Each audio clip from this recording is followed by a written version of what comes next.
Well, to duplicate this and mirror it over, we're going to have to make a decision here. These pieces really aren't able to be subdivided. They have so few polygons that if we subdivide one of these, here it'll just collapse. So we really don't want to do that. So to add these pieces to this subdivided piece here would kind of be a problem. So the next thing we could do is go ahead and apply the subdivision surface modifier here. But if we then turn off optimal display, we can see that's a lot of polygons for that small piece. Do we want that?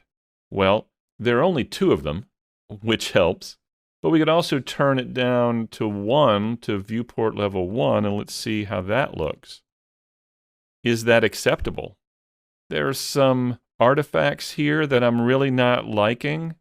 So for me, it is kind of important to have that 2 subdivision levels on that. So I think I am going to go ahead and apply the subdivision surface modifier for this before I join these together. Because as I said, there's only 2 of these.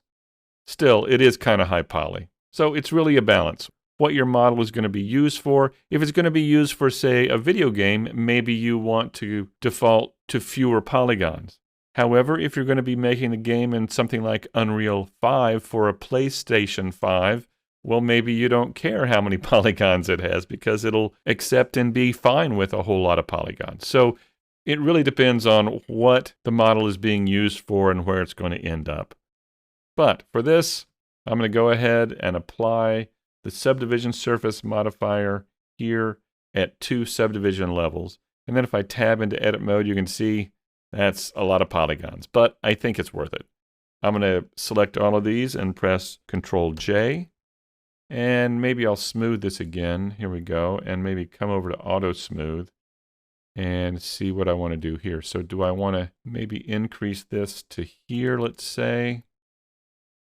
Yeah, I think that's okay. I think that'll work. All right, so now that we've done that, I'm going to move the origin to the center of the geometry here. And then what I want to do is duplicate it and mirror it over to this other side, because as you can see, it's kind of a mirror image. So let's go ahead and press Shift D and Enter. And then I'm going to press Control M and the Y key to mirror in the Y axis, and then hit Enter. And then not only did it mirror it one side to the other, but it also mirrored the angle, which is kind of nice. I'm going to hit G and move this over here, kind of put it in place here. I'll press Shift Z and let's take a look at it. Maybe I'll move it over something like this. Let's try that. Well, now that we have that in place, let's work on these here, the push rods. I think I called them camshafts earlier. That's a mistake. I think these are the push rods. Clearly, I'm not a motorcycle expert, but I think that's what that is. I'm going to hit Control 3, and let's work on just creating the cylinders here. Once again, I'm going to press Shift S1 and then Shift and right-click and drop that cursor right there. And then I'll press Shift A, Mesh Cylinder. And let's take this down to maybe 12 sides. And I'll take these down to 0.01 and 0.02. There we go. I'll go back to local transformation mode. And I'll press Shift C to go to wireframe. And let's just turn it. And maybe bring it down here. So that's about the right size, I think. I'll press S and Z and pull this out a bit. Maybe something like this. Scale it down maybe a little bit. And then we could work on this up here. Let's then press Shift D, Z and move this up to here. I think it's a little bit smaller. I'll scale it down a bit. I'm going to move this up into here. I guess we don't need it quite that long, do we? Like this. And then I could tab into edit mode and select this edge right here with Alt click and then just press ES, scale out, EZ, hit that Z key, there we go. Bring this down and then I could hit ES and scale that in like this. All right, let's take a look at it. Yep, okay. I think this could be a little bit smaller. I'll hit the S key and scale that in just a bit more. And then S and Z and scale that out. All right, now what I think we should do is get this right here, these pieces right here, these kind of indentations.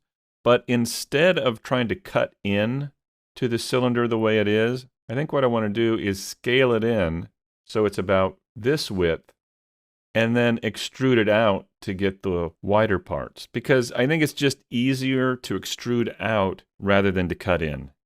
So what I want to do is scale this in the Y and the X, but not the Z. So I'll press S, Shift Z, and I'll scale that in until it's about where I want it inside for the narrower part here. And then let's tab into edit mode and insert some edge loops. Maybe one here, and let's put one right about here. Let's do that. And then if we hit the 3 key and go to face mode, let's select these faces here with Alt-click and Alt-Shift-click. And then once again, I want to scale out once I extrude in the X and the Y. So I'll hit E, S, and turn off the Z axis, Shift Z, and let's extrude out a bit like this. There we go. All right, so now we've got that piece. Let's take this and bring it forward some into here, let's say.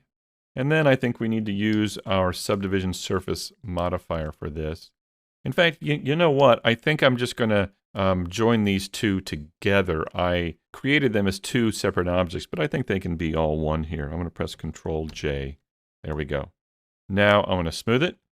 And then let's come over here, add a subdivision surface modifier so we can get those curves there.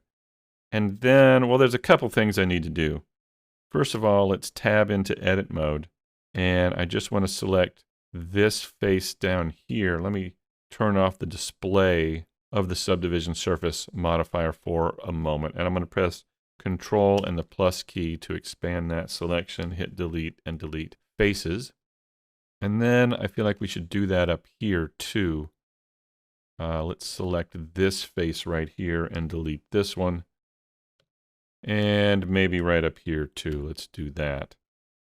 Let's delete this face on the top. So I could have just created those cylinders without caps on the top and the bottom, but I forgot to do that. That's okay. All right, let's turn the subdivision surface modifier back on. And we see now that we do not have the caps on here, they don't collapse. They stay their original shape. But these up here, we got to deal with these. Let's move this up. And I want to get that nice curve on these. So I'm just going to add them here, I think, on the outsides. And then I want a fairly sharp edge up here. So I'm going to bring that down pretty tight. And bring that up, and then one up here as well. Let's bring this down pretty tight like that. All right. Yeah, so now we've got that kind of curved edge here, so maybe I'll hit G 2 times and bring that down just a bit.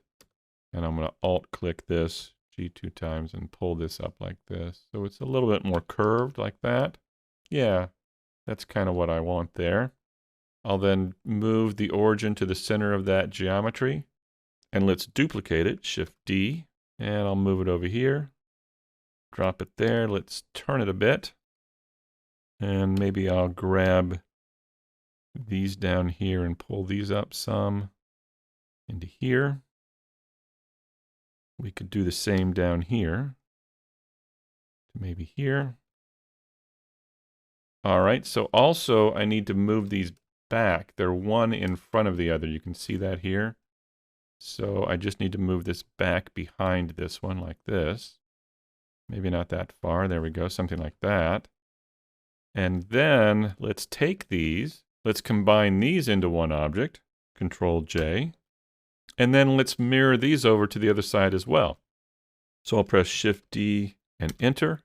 And then I'll go back to global. Let's press Control M and Y and Enter. And then the same thing applies over here. Let's just drag these over. And they should be pretty good right here. One in front of the other and mirrored over to the other side. Yeah, there we go.